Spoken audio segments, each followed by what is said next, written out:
Bradesco. Entre nós, você vem primeiro.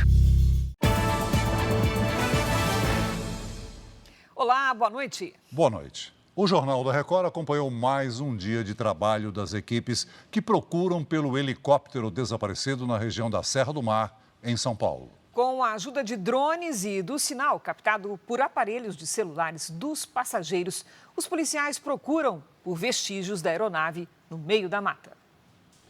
Os agentes da Polícia Civil de São Paulo se preparam para sair mais uma vez em busca dos desaparecidos. Essa é uma das equipes de apoio que auxiliam a FAB na procura pelo helicóptero que sumiu na Serra do Mar. Drones vasculham a região. O plano é fazer uma varredura na área onde as operadoras de telefonia móvel captaram o último sinal de celular de 2 passageiros da aeronave. Depois que saiu do aeroporto Campo de Marte, em direção à Ilhabela, as estações captaram os sinais dos aparelhos em Mogi das Cruzes, Salesópolis, Pouso Alto, Caraguatatuba e Paraibuna, o que mostra a tentativa do piloto Cassiano Teodoro de seguir em direção ao litoral e retornar por falta de visibilidade. Essa é a estação de rádio base usada pelas operadoras de celular que captou os sinais dos aparelhos dos ocupantes do helicóptero. Os agentes da Polícia Civil usam como referência uma medida de direção chamada azimute, que aponta aonde os celulares foram captados.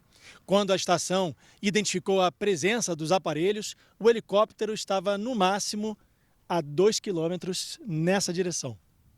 O sistema identifica o sinal, geralmente, num raio de 360 graus. Mas, como há muita floresta atrás da estação, o azimute traçou uma área menor. A estação captou os sinais dos telefones na mesma região, mas com uma diferença de 24 horas. Por isso, é aqui que os policiais fazem a varredura. No horário específico, que vem na informação que nos foi dada, o celular do tripulante estava nesta área naquele momento. Não significa que ele ficou aqui, ele pode estar em qualquer outro lugar. Pode ter acabado a bateria, por exemplo? Exatamente. A bateria cessou, ou então não houve mais uma outra conexão. Ele foi para outro lugar e não teve mais conexão de internet, ou seja, esse sinal não chegou no celular, então não foi registrado. Em terra, a busca paralela bancada pela família de Cassiano Teodoro desbrava a mata em Natividade da Serra. Kleber é um dos mateiros que ajudam na procura. Os caras estão precisando de nós, né? Que como conhece, um que pode ajudar aqui é nós ajudar eles. Por isso que nós estamos fazendo essa busca aí, mas é difícil. A mata é muito grande, muito grande.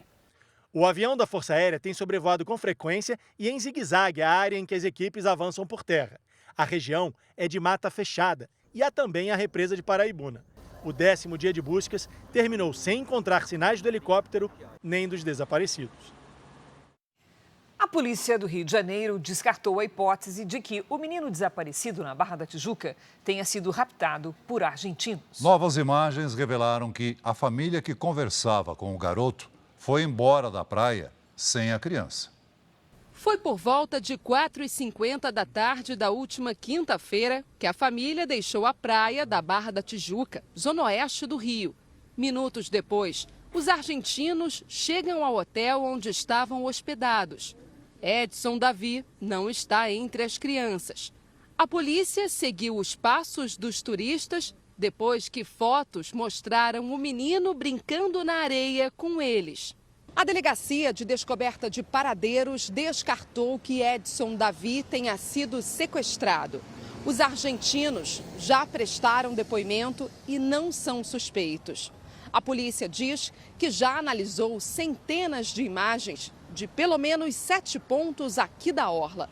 A hipótese de que a criança tenha sido raptada fica cada vez mais distante. Tudo indica que o menino não saiu da praia. Nesta imagem, o garoto aparece na beira d'água. O registro foi feito cerca de 1h30 antes do alerta de sumiço do menino. Edson Davi desapareceu enquanto estava com o pai, que trabalha em uma barraca na praia. A principal linha de investigação é de que ele tenha se afogado. E o Corpo de Bombeiros segue com as buscas. Nesta quarta-feira, familiares do menino fizeram uma manifestação na praia pedindo respostas. Eu não acredito que meu filho morreu. Meu filho está vivo. Então eu não posso me calar, eu não posso ficar em casa, eu tenho que vir para a rua. Veja agora outros destaques do dia. ONU e Itamaraty condenam onda de violência no Equador. E família de empresário brasileiro sequestrado diz estar com medo. E ele não conseguiu voltar para casa, né? Pesquisa revela que notícias falsas criadas por inteligência artificial são o maior risco no curto prazo. Aqui no Brasil, o presidente do Senado deve devolver medida provisória que reonera a folha já na semana que vem. Moradores de São Paulo voltam a enfrentar falta de luz após temporais. Mais de 6.600 vagas serão selecionadas pelo primeiro concurso nacional unificado.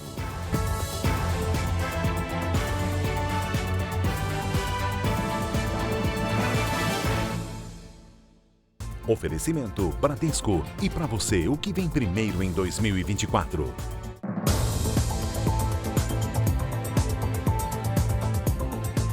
Pelo terceiro dia seguido, parte da cidade de São Paulo entrou em estado de atenção para alagamentos. O enfermeiro que morreu eletrocutado durante o temporal será enterrado amanhã.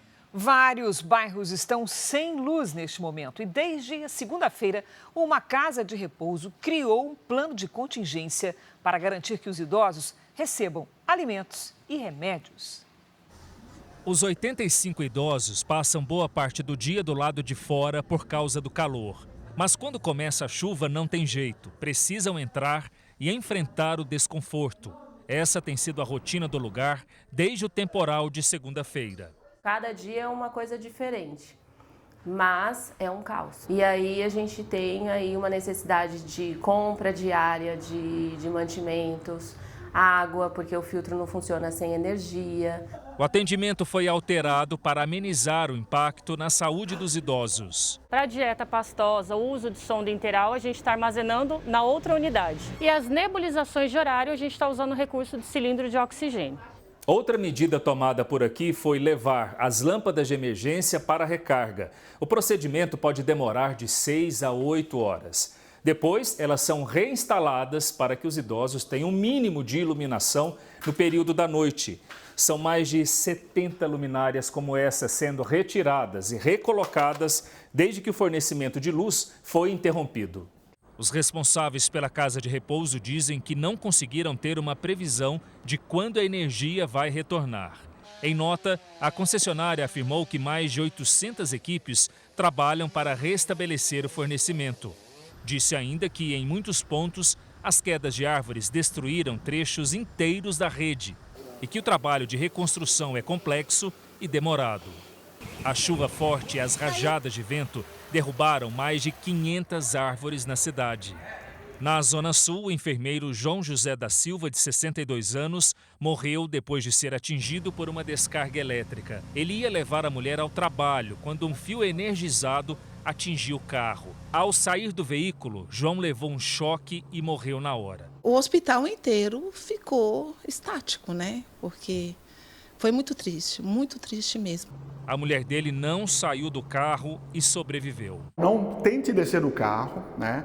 A partir do momento que você se concentrou, tente ligar o carro. Se você conseguir ligar o carro e sair com ele, se afaste 5, 6, 10 metros e só daí você pode descer do carro para verificar.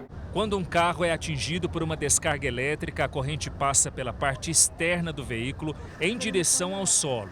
O isolamento no interior ocorre pelo princípio da gaiola de Faraday, que ganhou esse nome por causa do experimento do físico britânico Michael Faraday, que comprovou a teoria no século XIX. Assim, não há perigo para os ocupantes se eles não tocarem nas partes metálicas. Informe a situação da seguinte forma: tem um fio energizado, chicoteando no chão, endereço tal, rua tal. Por favor, desligue eles imediatamente. A concessionária tem algumas formas de desenergizar a região remotamente.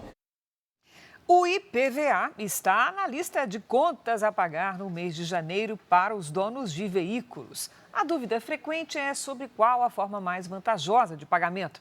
Será à vista ou a prazo? Especialistas explicam que depende da condição financeira do contribuinte e até se ele pretende vender o veículo em breve.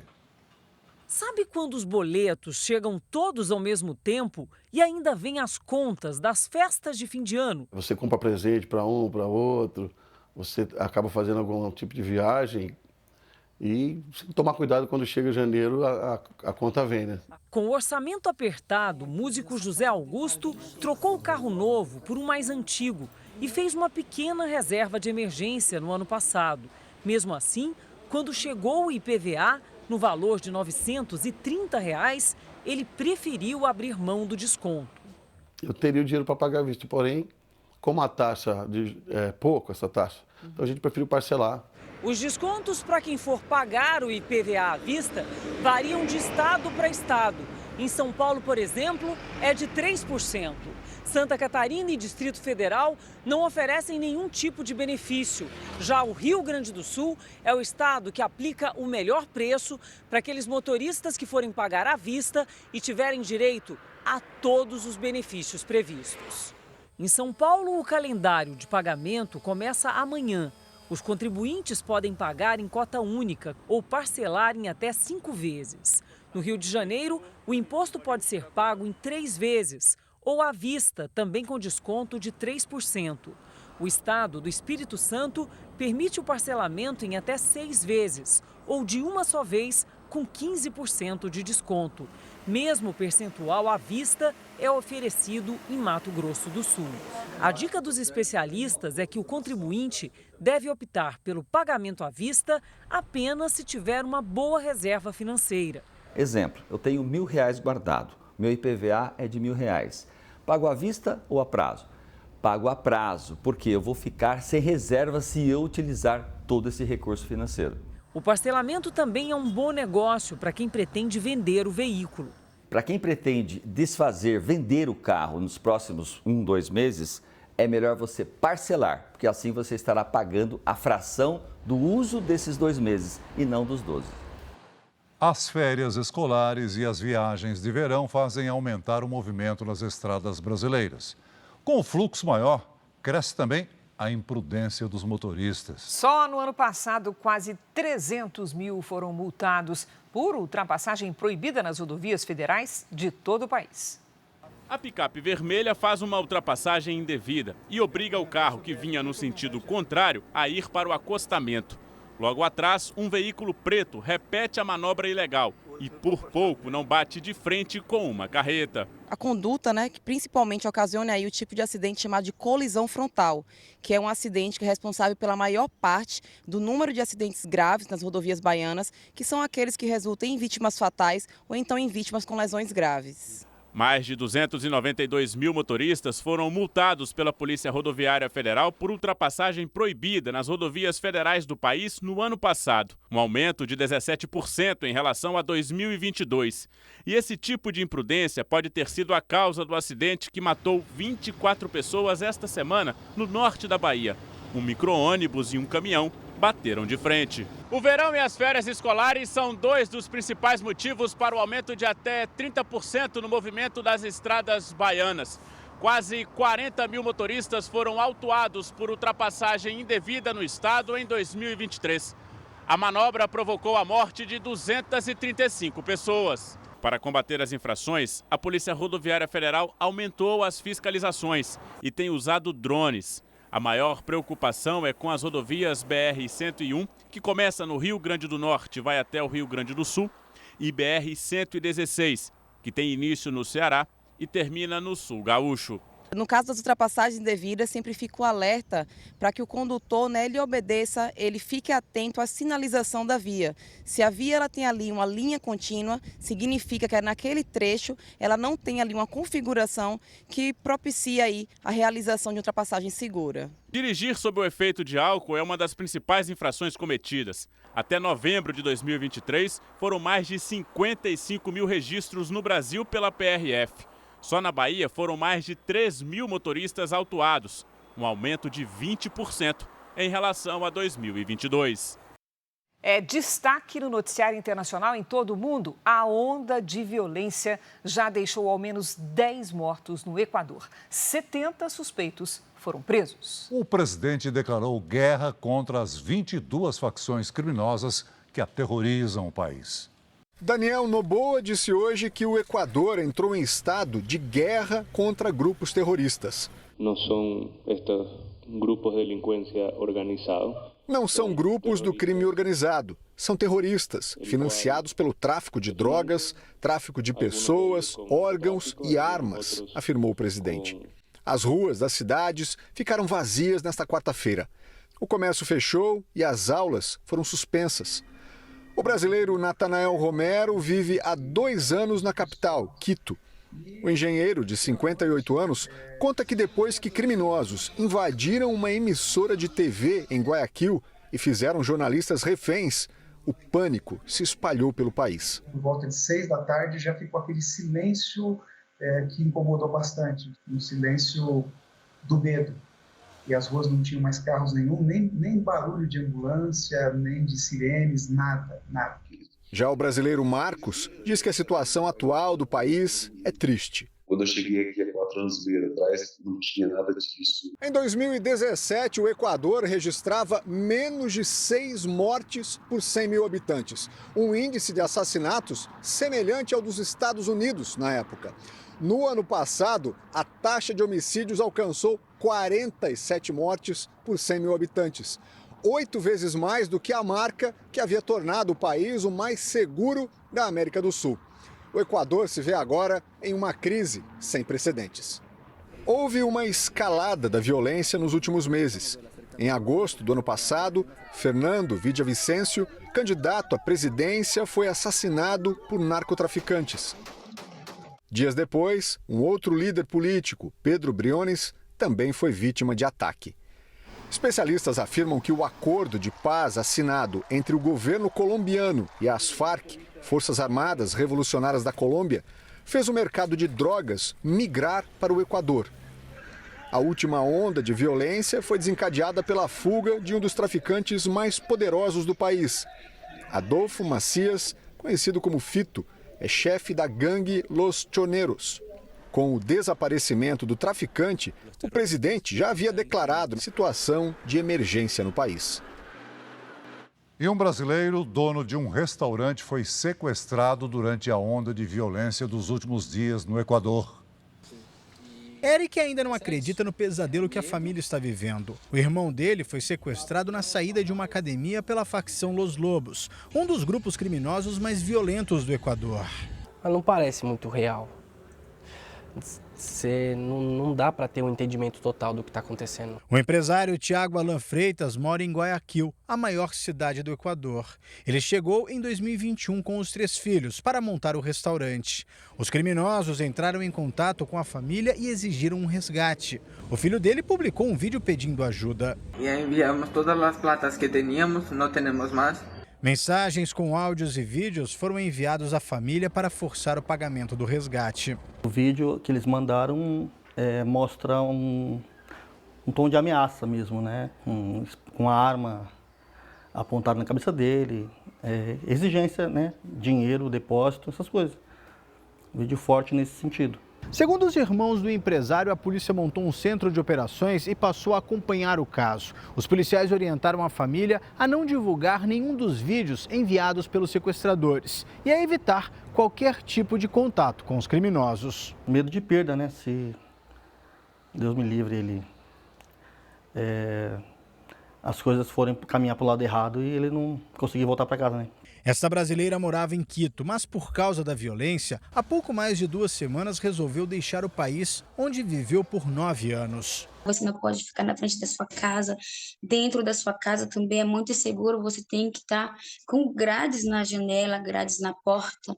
Segundo essa cientista política, a localização do Equador, entre o Peru e a Colômbia, 2 dos maiores produtores de cocaína do mundo, favorece a atuação das quadrilhas. E o país se tornou rota do tráfico internacional de drogas. O tráfico está muito enraizado, tanto na justiça, tanto quanto na política, e tem numerosos empresários também envolvidos. A situação do país é uma situação extremamente complicada. A gente está falando que Equador se tornou o país mais violento da região. É todo o tempo, todo mundo tenso, você andando na rua, não tem ninguém falando no telefone, é todo mundo escondendo as coisas, porque é um absurdo mesmo. Para a família do Tiago, todas as vezes que o telefone toca, surge a esperança de ser uma boa notícia. O maior desejo é ver todos em segurança de volta ao Brasil. Para a gente tirar os meus sobrinhos de lá e dar total atenção na investigação para conseguir resgatar o meu irmão, né, que ainda está em poderes dos sequestradores.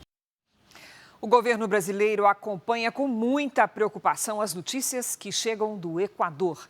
Em Brasília, o nosso colega Luiz Fara Monteiro traz ao vivo os detalhes. Olá, Fara, boa noite. Oi, Cris. Boa noite para você, para o Celso e a todos que acompanham o JR essa noite.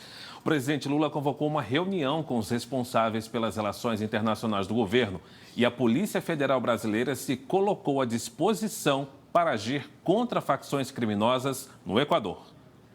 Logo pela manhã, o presidente Lula se reuniu com o ministro das Relações Exteriores, Mauro Vieira, e com o assessor especial para assuntos internacionais da presidência, Celso Amorim. O Ministério das Relações Exteriores repudiou a onda de ataques de grupos criminosos no Equador. O governo confirmou o sequestro de um brasileiro e mantém contato com os familiares dele. O Itamaraty também apura as circunstâncias do sequestro junto às autoridades locais.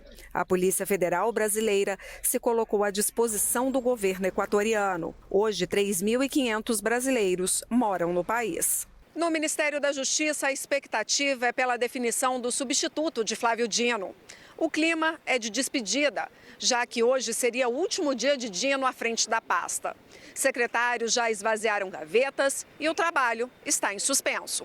Se aceitar o convite de Lula, o ex-ministro do Supremo Tribunal Federal, Ricardo Lewandowski, deve manter nos cargos apenas os secretários que foram pedidos pessoais do presidente. O atual secretário executivo já adiantou que só aceita permanecer no ministério se ficar no mesmo cargo. Ricardo Capelli é homem de confiança de Flávio Dino, mas Lewandowski já tem um nome para a posição: o jurista Manuel Carlos.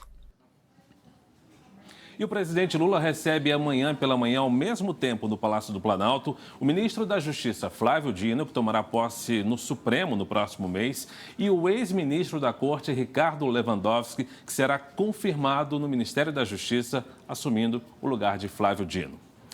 O presidente do Senado se reuniu hoje com o secretário executivo do Ministério da Fazenda para discutir a medida provisória que reonera a folha de pagamento. Rodrigo Pacheco avalia devolver essa MP ao governo já na próxima semana, o que significa que o texto da medida provisória não entraria em vigor.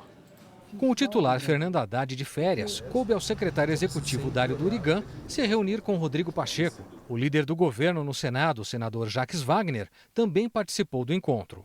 A expectativa é que a definição sobre a devolução da MP fique para a semana que vem, ainda dentro do recesso do Poder Legislativo. O presidente Pacheco é quem definiu o prazo, diz que deve definir isso dentro do recesso ainda. O ministro Haddad volta, trata com ele e o presidente Pacheco encaminha semana que vem. O encontro faz parte do esforço da equipe econômica para justificar a proposta que aumenta a arrecadação do governo. A medida provisória, editada em 29 de dezembro, tem força de lei e vigência imediata, mas a reoneração gradual da folha só começa a valer em 1º de abril. Senadores defendem que o assunto já foi definido pelo Congresso e que a MP de Fernando Haddad deve ser devolvida ao governo para evitar uma onda de demissões. Parlamentares pressionam Pacheco pela devolução imediata da medida provisória. O presidente do Senado estaria inclinado a devolver o texto integralmente, mas antes quer falar pessoalmente com o ministro Fernando Haddad. Reuniões com empresários que representam os 17 setores que mais empregam no país também estão previstas para os próximos dias. O objetivo é avaliar os impactos da medida provisória na economia. E agora uma boa notícia para os chamados concurseiros. O governo federal lançou hoje os editais do Concurso Público Nacional Unificado. O chamado Enem dos concursos vai selecionar de uma só vez mais de 6.000 servidores para 21 órgãos federais. Há um mês, Bianca soube do concurso público unificado e começou a estudar. Ela vai concorrer à vaga de especialista em políticas públicas e gestão governamental. Eu estou me dedicando muitas horas por dia, então acredito que sim. Acredito que eu consiga passar. O concurso público unificado permite que os candidatos concorram a vagas em vários órgãos de uma vez só. As quase 6.000 vagas para candidatos com ensino superior completo vão ser divididas em 7 blocos temáticos: infraestrutura, tecnologia, ambiental, educação, saúde, economia e gestão governamental. O último bloco, com quase 700 vagas, será destinado a quem completou o ensino médio. As inscrições estarão abertas entre 19 de janeiro e 9 de fevereiro. A prova será aplicada no dia 5 de maio, em 220 cidades do país. E os resultados serão anunciados no dia 30 de julho. O governo espera que o maior concurso público da história tenha cerca de 5 milhões de inscritos. 5% das vagas do concurso unificado serão destinadas a pessoas com deficiência, 20% para pessoas pretas e pardas e 30% para indígenas. A taxa de inscrição será de R$ 60 para candidatos de nível médio e de R$ 90 para vagas de ensino superior. A nossa ideia é que isso se torne algo permanente, né? Provavelmente não anualmente, mas a gente tenta, talvez bianualmente, ter concursos amplos como esses, para que a gente possa se tornar isso uma rotina que seja quase natural a adesão de quem tiver vagas autorizadas ao concurso unificado. Eu fico por aqui e para você atualizar as notícias de Brasília é só acessar o r7.com. Nós voltamos a São Paulo. Cris e Celso. Obrigado, Fara. O ministro Edson Fachin, do Supremo Tribunal Federal, anulou a condenação do ex-tesoureiro do PT, João Vacari Neto. Fachin atendeu a um pedido da defesa e entendeu que a Justiça Federal do Paraná não tinha competência para julgar o caso. João Vacari Neto foi condenado a 24 anos de prisão por corrupção passiva dentro das investigações da Operação Lava Jato. Agora, o ministro do STF enviou o processo para a Justiça Eleitoral do Distrito Federal. Hora da previsão do tempo. Vamos conversar com a Lidiane Sayuri. Oi, Lid, boa noite. Com tantos transtornos causados pelas chuvas em todo o país, isso significa que o volume de água já está superior ao previsto para essa época ou não? Em 2 regiões do Brasil, sim, viu, Cris? Boa noite para você. Celso, muito boa noite. Boa noite a todos que nos acompanham. Cidades de 5 estados e o Distrito Federal já ultrapassaram a média de chuva para todo o mês de janeiro em apenas 10 dias. A maioria está no Nordeste. Neste momento, temos muita nebulosidade sobre o norte. No sul, uma frente fria se forma e já espalha nuvens de tempestade sobre o Rio Grande do Sul. Amanhã, a frente fria segue em direção ao sudeste. Muita atenção nesta quinta. Tem alerta de granizo, rajadas de 100 km por hora e chance de alagamentos em todas as áreas destacadas. Em Torres, no litoral do Rio Grande do Sul, o dia será chuvoso, com máxima de 27 graus. Em Florianópolis, em Itajaí, Santa Catarina e em Morretes, no Paraná, a temperatura sobe rápido, pode até passar dos 34 e as tempestades chegam à tarde com chance de transtornos. Dia ensolarado apenas nesta faixa mais clara entre o Espírito Santo e a Bahia. Em Porto Alegre, máxima de 27 graus. No Rio de Janeiro, 38. Em Cuiabá e em Rio Branco, 30. Em Aracaju, até 33. Em São Paulo, faz 35 graus amanhã, com mais temporais. Entre sexta e o fim de semana, chuva leve e, digamos, menos calor. Tempo delivery para o Márcio de Petrópolis, no Rio de Janeiro, Lide. Vamos lá. Oi, Márcio, tudo bem? Olha, os temporais de verão com raios e granizo podem acontecer entre quinta e o fim de semana. Faz pelo menos 28 graus nos próximos dias.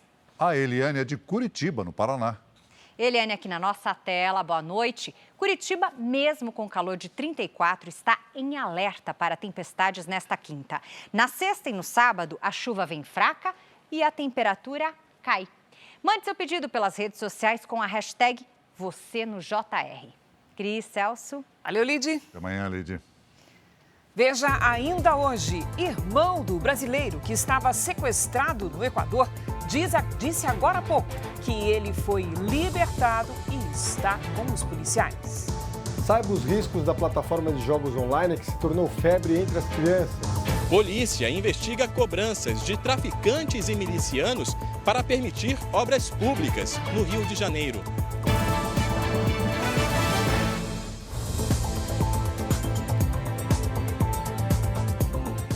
Uma comunidade dominada por organizações criminosas.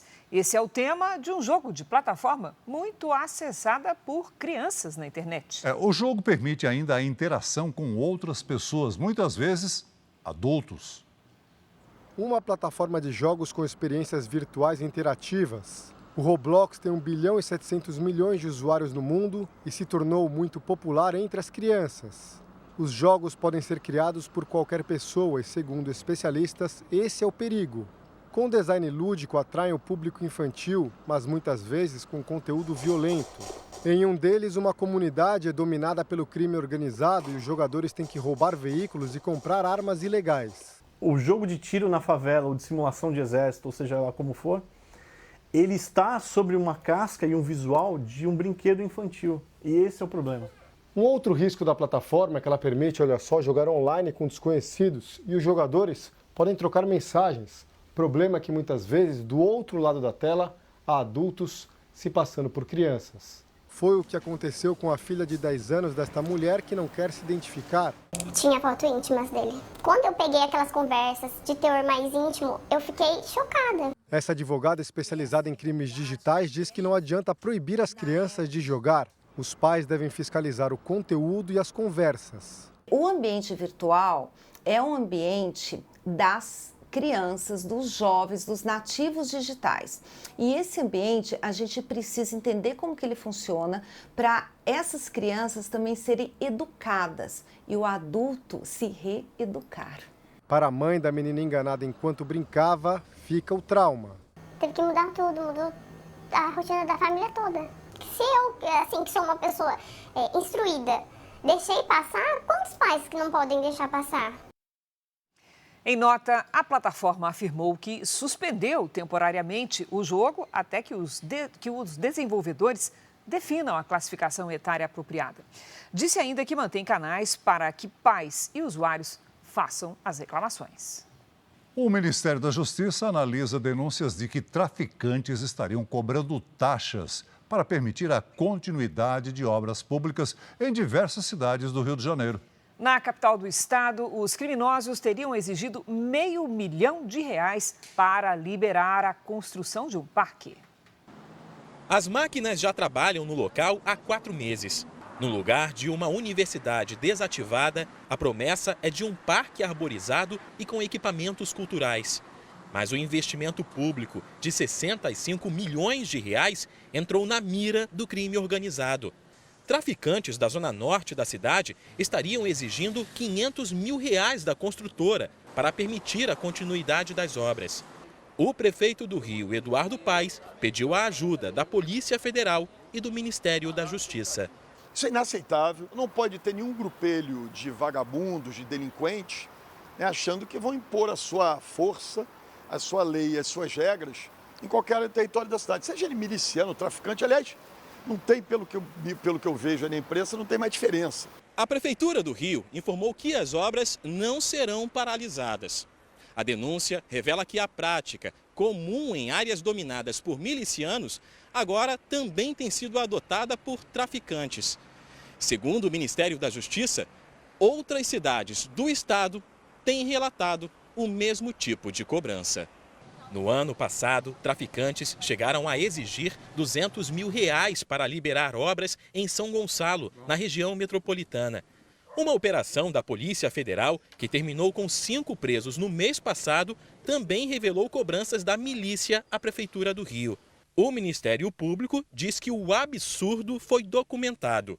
O Estado é apontado como devedor do Estado paralelo. É inaceitável que organizações criminosas dominem territórios na cidade do Rio de Janeiro, extorquindo empresas, tentando extorquir cidadãos.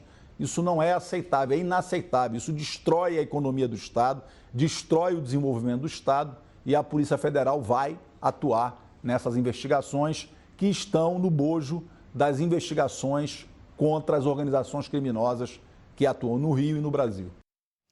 Uma família de Goiás está preocupada com o desaparecimento de um jovem na França. O rapaz se mudou para Paris em busca de uma vida melhor, mas parou de dar notícias aos pais no fim do ano passado. Já são quase 2 meses de angústia. A última vez que Elisângela teve contato com o filho foi no dia 17 de novembro. A gente não sabe notícia, a gente não sabe como a pessoa está, se está vivo, se está morto, se está bem, se está comendo. Então, para a gente que é mãe, É uma angústia muito grande, porque a gente não dorme, não consegue trabalhar direito, não tem foco em nada. Douglas da Costa Almeida, de 26 anos, é de Americano do Brasil, cidade a 100 quilômetros de Goiânia, e mora em Paris, na França, desde 2016. A família começou a desconfiar que algo estaria errado depois que ele ficou uma semana sem dar notícias. Eu ligava 2, 3 vezes, tinha vez por dia. Chamada de vídeo, outra hora era mensagem. Era muito difícil ficar um dia só. Era muito difícil. Ele sabe falar francês, sabe falar tudo.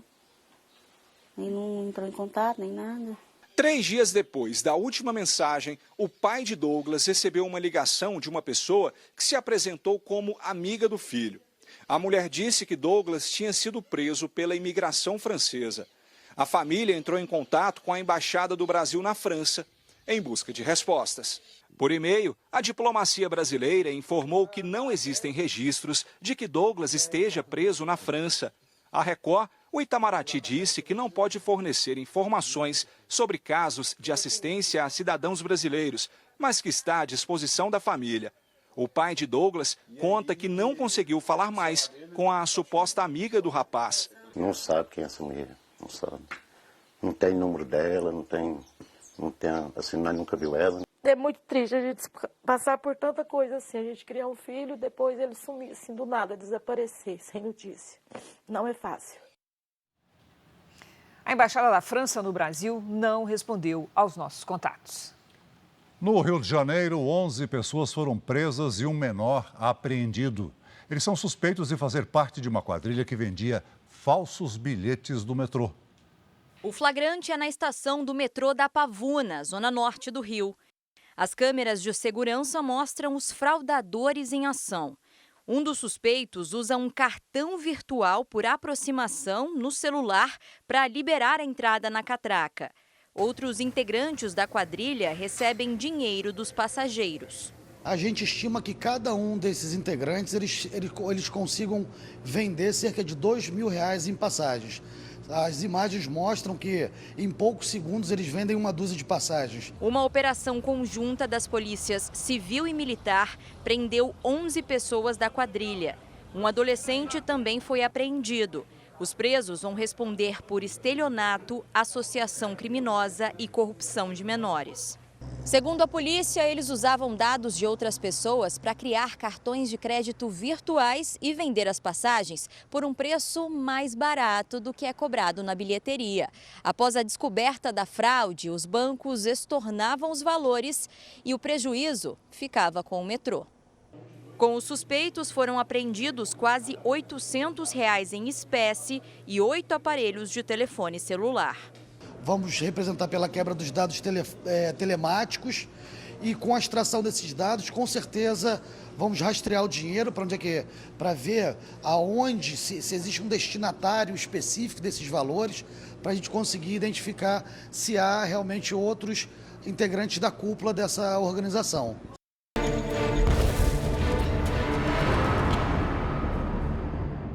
As forças de defesa de Israel atingiram hoje mais de 150 alvos dos terroristas do Hamas na faixa de Gaza. O primeiro-ministro israelense Benjamin Netanyahu voltou a dizer que Israel não tem intenção de ocupar o território. A fumaça na direção da faixa de Gaza revela a explosão.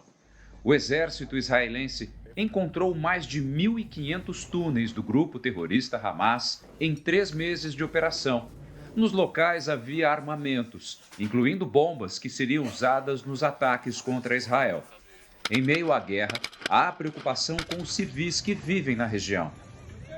Aqui, uma nova remessa de ajuda humanitária é preparada na fronteira de Kerem Shalom, a linha divisória entre Israel, o Egito e o território palestino.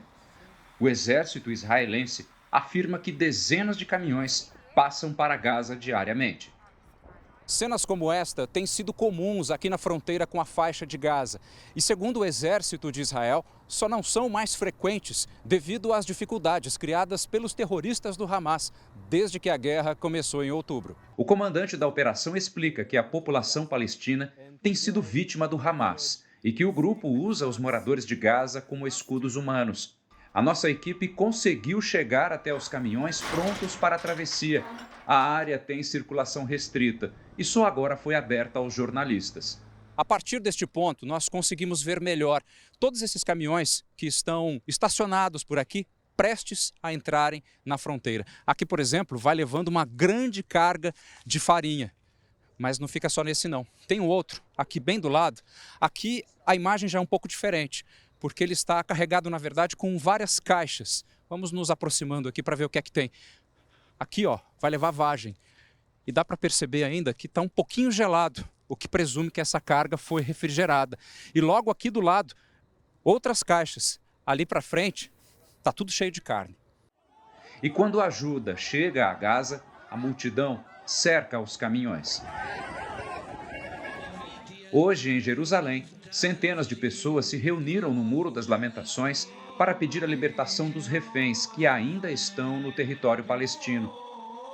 No norte de Israel, na fronteira com o Líbano, o exército israelense ainda combate os extremistas do Hezbollah, grupo que apoia o Hamas.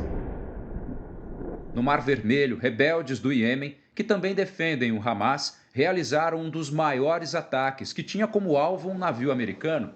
Os mísseis e drones lançados foram abatidos pelas marinhas dos Estados Unidos e do Reino Unido, que protegem essa rota marítima. Não houve danos ou feridos.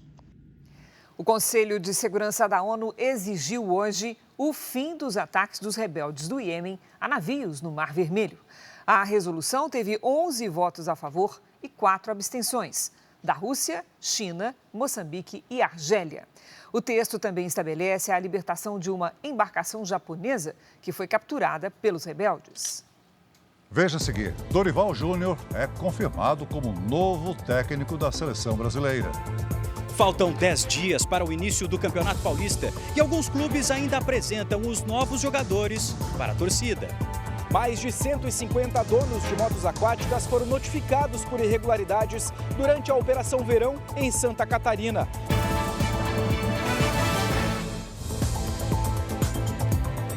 Nós voltamos a falar sobre a onda de violência no Equador. O irmão do brasileiro que estava sequestrado disse agora há pouco que ele foi libertado e está com os policiais. Quem traz maiores detalhes é o correspondente Vandrei Pereira. Olá, Vandrei. Olá, Celso, Cris. O Eric, irmão de um dos irmãos do brasileiro sequestrado, disse que recebeu uma ligação da polícia do Equador com uma boa notícia. De acordo com os policiais, o empresário Tiago Alan Freitas, morador de Guayaquil, a maior cidade do Equador, está bem e agora está sendo levado para reencontrar os familiares. Em nota, o Itamaraty informou que recebeu a notícia da liberação. O Tiago é dono de um restaurante brasileiro, de churrasco brasileiro, no Equador. Ele mora no país há 3 anos e é pai de 3 filhos. Cris, Celso. Obrigado, Vandrei. Uma pesquisa feita pelo Fórum Econômico Mundial com especialistas, governos e sociedade civil mostra que a inteligência artificial pode ser um risco para todos os países. A preocupação é com o uso da tecnologia na divulgação de notícias falsas. O documento aponta a inteligência artificial como a maior ameaça do mundo a curto prazo. Segundo o estudo, informações falsas e enganosas distribuídas pela nova tecnologia podem prejudicar a economia global porque afetam diretamente a gestão dos governos e a manutenção da democracia. Ainda mais com a proximidade do período de eleições em países como Estados Unidos, Reino Unido, Indonésia, Índia, México e Paquistão. O relatório listou que a desinformação é o problema mais grave nos próximos 2 anos. O documento alerta ainda que as notícias falsas podem prejudicar grande parte da população, já que muitas pessoas têm dificuldade em verificar se é verdadeira a informação que recebem pelo celular ou computador. A inteligência artificial pode se passar por outras pessoas e ser usada em fraudes, disse uma das autoras do estudo. Por outro lado, ela também diz que pode ajudar. O problema é saber como usar. A pesquisa foi realizada pelos organizadores de um fórum que começa na semana que vem em Davos, na Suíça. O evento vai reunir líderes mundiais para discutir questões que podem ter impacto na economia. A polícia do Rio de Janeiro prendeu 4 mulheres e um homem por suspeita de furtos num shopping de Cabo Frio. Os crimes aconteceram em uma joalheria e uma loja de departamentos. Foram recuperadas alianças, bolsas, carteira e 2 celulares. Um carro pegou fogo em Belo Horizonte. Outros motoristas tentaram, mas não conseguiram apagar as chamas. Ainda não se sabe o que causou o incêndio, que só foi controlado com a chegada dos bombeiros. Ninguém ficou ferido. A morte de um jovem de 25 anos em Oiapoque, no Amapá, acendeu o sinal de alerta nas autoridades do estado. A suspeita é de dengue hemorrágica. O único hospital da cidade está cheio de pacientes que relatam sintomas da doença. Imagens do helicóptero da Record mostram centenas de sacos de lixo acumulados numa mansão na zona norte de São Paulo. Até na piscina há entulho. A vigilância sanitária da cidade não se pronunciou. A produção de azeite de oliva da Serra da Mantiqueira entre Minas Gerais, São Paulo e Rio de Janeiro deve superar os 60 mil litros em 2024. Já no Rio Grande do Sul, o excesso de chuva preocupa os produtores. O aroma e o sabor que encantam os especialistas transformaram esta marca gaúcha na mais premiada do Brasil e a 9ª em escala mundial. A safra recorde e a qualidade da azeitona alavancaram o produto em 2023. Mas neste ano, a perspectiva não é tão animadora. A gente está prevendo de cerca de 40% a 50% de quebra de safra. Isso não impacta na qualidade do azeite que nós vamos produzir, porém, isso impacta na quantidade do azeite. Segundo especialistas, a projeção de queda na produção de azeite de oliva se dá pelo fenômeno El Niño, que ganhou força no segundo semestre do ano passado, bem na época de floração das plantas. As plantações de oliveiras no estado podem registrar perdas de até 90%. Mesmo com a colheita prevista para a segunda metade de fevereiro, muitas lavouras ainda estão em fase de crescimento. E por causa do clima, as azeitonas serão menores neste ano. Os pés estão menos carregados do que no ano passado. Na Serra da Mantiqueira, a produção de azeite está localizada nos estados de Minas Gerais, São Paulo e Rio de Janeiro.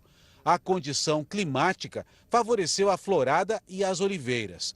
A expectativa é que a safra supere a de 2023, quando foram produzidos 60 mil litros. Já no Rio Grande do Sul, a deste ano deve retrair e atrasar o produto nas prateleiras. A gente tem a expectativa que ela consiga se recuperar e ainda assim ter alguma produção suficiente para manter, a produção e a produtividade dos olivais aqui do estado.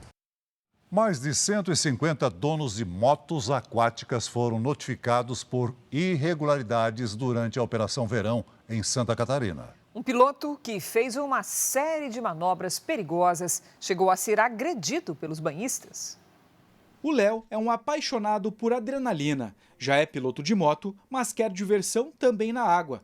E ele fez o caminho certo. Procurou uma escola náutica para tirar a habilitação de motonauta e aprender sobre regras de navegação. Sempre que a gente tem que estar bem equipado e bem instruído do que tudo tem que fazer na água, né? Conhecer todas as regras é essencial para garantir a segurança na água e evitar acidentes. Sempre recomenda que, ao invés de fazer como alguns ainda fazem, de navegar sem ter conhecimento das regras da área de navegação, da segurança, da salvaguarda humana, é preciso procurar assim, uma escola náutica, aprender para poder fazer esse passeio algo prazeroso e não se envolver em um acidente e trazer danos a outras pessoas. Mas não é todo mundo que age assim. Em Bombinhas, litoral de Santa Catarina, um piloto fez uma série de manobras perigosas perto da costa, o que é proibido pela legislação. A atitude revoltou os banhistas. Ele foi cercado e agredido.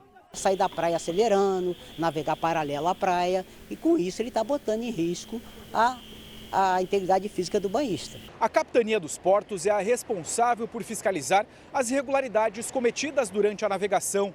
Na Operação Verão, que está acontecendo nesta temporada, mais de 2.000 embarcações já foram abordadas e cerca de 150 foram notificadas por alguma irregularidade.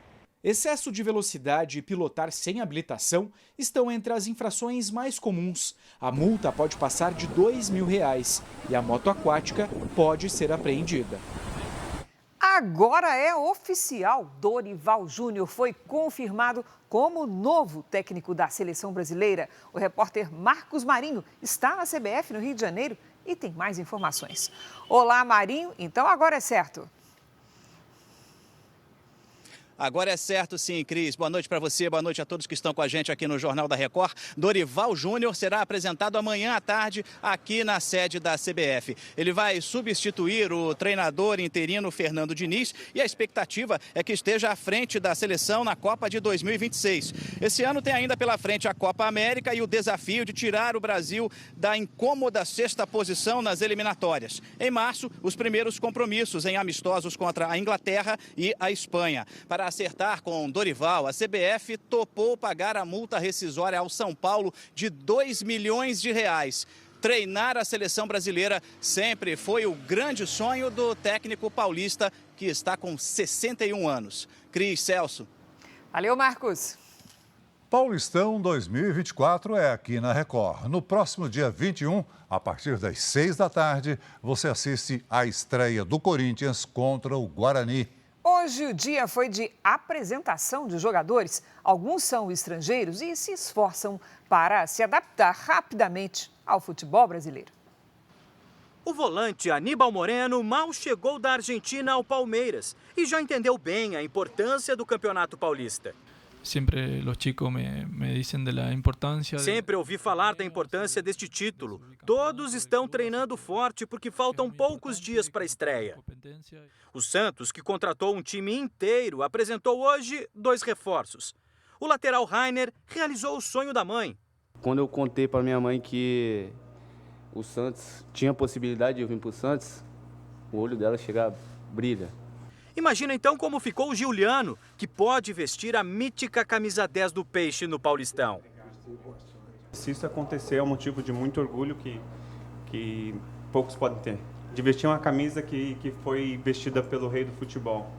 A pré-temporada será curta também para o Corinthians. Ao todo, serão 13 dias de preparação até o início do Campeonato Paulista.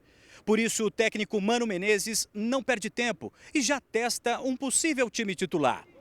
Entre eles, já aparecem os recém-contratados Rodrigo Garro, que veio do Tajeres da Argentina, e o volante Ranieri, que estava no Cuiabá. Na briga por uma vaga na lateral esquerda estão Hugo, ex-Goiás, e Diego Palacios. O equatoriano foi apresentado hoje, com a difícil missão de entender as perguntas feitas em português. Como que você está sentindo o calor da torcida do Corinthians hoje? El calor, verdade?